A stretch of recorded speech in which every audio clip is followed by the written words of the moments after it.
Vittoria interna e playoff per il Pomezia che batte il Cisterna per 6-0, si garantisce il quarto posto matematico nel girone di campionato. Under 16 Elite, la formazione rosso-blu parte nel migliore dei modi e dopo un solo minuto 0 di partita da casa, un colpo del pubblico, riguarda Bonda 1-0. Ancora Pomezia che si rende pericoloso nei minuti iniziali del match, la formazione rosso-blu che va vicinissima al raddoppio. Pomezia che trova il 2-0 però nell'azione successiva con questa conclusione in diagonale dopo una lunga azione offensiva, cross all'interno dell'area di rigore, colpo di testa vincente da parte di Araquaioli al 23esimo, l'ex Davide Mesina porta il punteggio sul 2-0. Ancora la formazione padrona di casa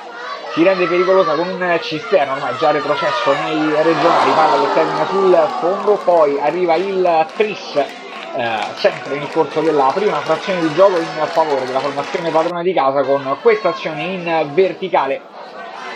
con il giocatore che entra in area di rigore e trova il gol per De Gasperi al 39esimo è il 3-0, così si chiude la prima frazione di gioco. Pomezia che dilaga anche nel corso del secondo tempo, prima però un'ultima azione nella prima parte di gara del Cisterna che prova con questo calcio di punizione, tiro a giro murato dall'estremo difensore dei padroni di casa, poi nel corso della ripresa le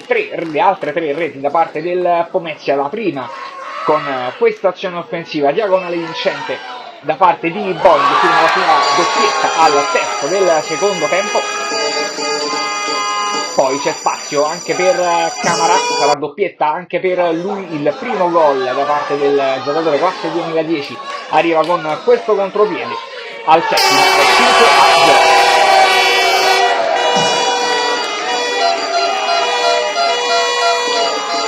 Infine sesto gol del Pomezia e doppietta anche per Camarà che porta il punteggio sul 6-0 definitivo al quarto ora del secondo tempo. Pomezia 6, Cisterna 0, sarà così che si chiuderà il match.